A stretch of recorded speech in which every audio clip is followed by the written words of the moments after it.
सोने की कीमत में एक बार फिर से जोरदार तेजी देखने को मिल रही है और इस बार कहानी सिर्फ डॉलर, ब्याज दर या अमेरिकी बॉन्ड यील्ड तक सीमित नहीं है। भारत के पड़ोसी चीन की गोल्ड खरीदारी ने भी अंतर्राष्ट्रीय बाजार में सोने की चमक बढ़ा दी है। चीन लगातार अपने गोल्ड रिजर्व में इजाफा कर रहा है और दिलचस्प बात यह है कि उसकी वास्तविक खरीदारी आधिकारिक आंकड़ों से कहीं ज़्यादा होने की बात सामने आ रही है। ऐसे में सवाल उठता है कि चीन आखिर इतनी बड़ी मात्रा में सोना क्यों खरीद रहा है और क्या उसकी यह खरीदारी गोल्ड की कीमत को आगे भी ऊंचाई पर बनाए रख सकती है। तो चलिए समझेंगे सब कुछ, लेकिन उससे पहले आज का रेट्स जान लेते हैं। तो आज MCX पर गोल्ड और सिल्वर में गिरावट देखने को मिल रही है। MCX पर गोल्ड 5 अक्टूबर कॉन्ट्रैक्ट अपने पिछले क्लोज से 214 रुपए की गिरावट के साथ 1,63,015 रुपए प्रति 10 ग्राम पर ओपन हुआ। तो वहीं MCX पर सिल्वर 4 सितंबर कॉन्ट्रैक्ट अपने पिछले क्लोज से 1,921 रुपए की गिरावट के साथ 2,42,299 रुपए प्रति किलोग्राम पर ओपन हुआ। कारोबार के दौरान गोल्ड ने 1,62,622 रुपए प्रति 10 ग्राम का लो, तो वहीं सिल्वर ने 2,41,822 रुपए प्रति किलोग्राम का लो बनाया। अब बात करते हैं अंतर्राष्ट्रीय बाजार में गोल्ड की कीमतों को लेकर। अंतर्राष्ट्रीय बाजार में गोल्ड करीब 3.5 महीने के ऊपरी स्तर तक पहुंच चुका है। इस तेजी के पीछे चीन की खरीदारी एक अहम वजह मानी जा रही है। चीन पिछले कई महीनों से लगातार सोना अपने रिजर्व में जोड़ रहा है।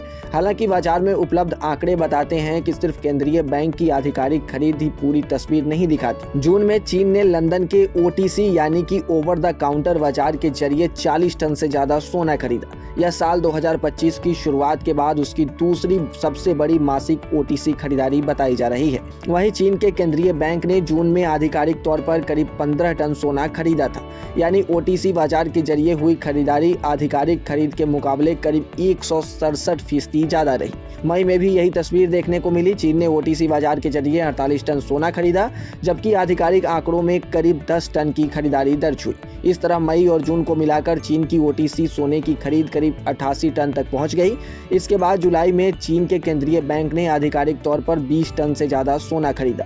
यह अक्टूबर 2023 के बाद उसकी सबसे बड़ी मासिक खरीदारी बताई जा रही है। इस साल अब तक चीन अपने आधिकारिक गोल्ड रिजर्व में 60 टन से ज्यादा सोना जोड़ चुका है और उसका कुल गोल्ड रिजर्व 2,360 टन के ऊपर पहुंच चुका है।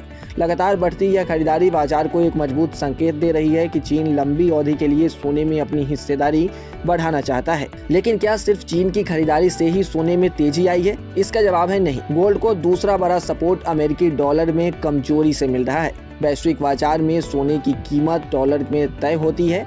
ऐसे में जब डॉलर कमजोर होता है तो दूसरी करेंसी रखने वाले निवेशकों के लिए सोना अपेक्षाकृत सस्ता हो जाता है और इसकी मांग बढ़ सकती है। इसके अलावा अमेरिकी बॉन्ड यील्ड में उतार चढ़ाव और फेडरल रिजर्व की ब्याज दरों को लेकर बनी अनिश्चितता भी गोल्ड के लिए महत्वपूर्ण है। सामान्य तौर पर जब ब्याज दरें ऊंची रहती है तो निवेशकों को ब्याज देने वाली संपत्तियां ज्यादा आकर्षक लगती है, लेकिन जब दरों को लेकर अनिश्चितता बढ़ती है और बॉन्ड यील्ड में नरमी आती है तो सोने की मांग को फायदा मिल सकता है। अब बाजार की नजर 27 से 29 अगस्त के बीच होने वाले अहम सम्मेलन पर रहेगी। इस बैठक में अमेरिकी फेडरल रिजर्व की आगे की मौद्रिक नीति को लेकर संकेत मिलने की उम्मीद है। अगर बाजार को ब्याज दरों में नरमी के संकेत मिलते हैं तो गोल्ड को और सपोर्ट मिल सकता है। वहीं अगर फेड का रुख सख्त रहता है और अमेरिकी यील्ड तथा डॉलर में मजबूती आती है तो सोने की तेजी पर दबाव भी बन सकता है।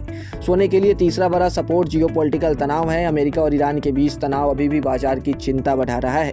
ईरान पर आर्थिक प्रतिबंधों की चेतावनी और तेल की सप्लाई को लेकर बढ़ती चिंता ने वैश्विक बाजार में अनिश्चितता बढ़ा दी है। ऐसे माहौल में निवेशक अक्सर सुरक्षित निवेश के तौर पर सोने की ओर रुख करते हैं। अगर जियोपॉलिटिकल तनाव और बढ़ता है तो गोल्ड को सेफ हेवन डिमांड के तौर पर मजबूती मिल सकती है। अब अगर भारत में बात करें तो भारत में सोने की कीमत के लिए सिर्फ अंतर्राष्ट्रीय भाव ही नहीं बल्कि रुपए की चाल भी बेहद महत्वपूर्ण है। अगर रुपया डॉलर के मुकाबले कमजोर होता है तो अंतर्राष्ट्रीय बाजार में सोने की कीमत स्थिर रहने के बावजूद भारत में सोना महंगा हो सकता है। हालांकि ऊंची कीमतों का असर खुदरा मांग पर जरूर दिखाई दे रहा है। महंगे सोने की वजह से कुछ खरीदार खरीदारी टाल रहे हैं, लेकिन निवेशकों और केंद्रीय बैंकों की मांग फिलहाल मजबूत बनी हुई है। ऐसे में चीन की लगातार खरीदारी, कमजोर डॉलर, बॉन्ड यील्ड में बदलाव, ब्याज दरों को लेकर बढ़ती अनिश्चितता और जियोपॉलिटिकल तनाव, इन सभी वजहों से गोल्ड को एक साथ कई तरह से सपोर्ट मिल रहा है। अब आगे की दिशा इस बात पर निर्भर करेगी कि चीन की खरीदारी कितनी मजबूत रहती है और अमेरिका से आने वाले आर्थिक संकेत सोने के पक्ष में जाते हैं या फिर नहीं। आपको क्या लगता है? इस तमाम मुद्दे पर आपका क्या सोचना है? अपनी राय कमेंट सेक्शन में जरूर बताएं और ऐसे ही तमाम अपडेट्स और शेयर मार्केट से जुड़ी तमाम जानकारी के लिए आप बने रहें गुड रिटर्न्स डिजिटल के साथ।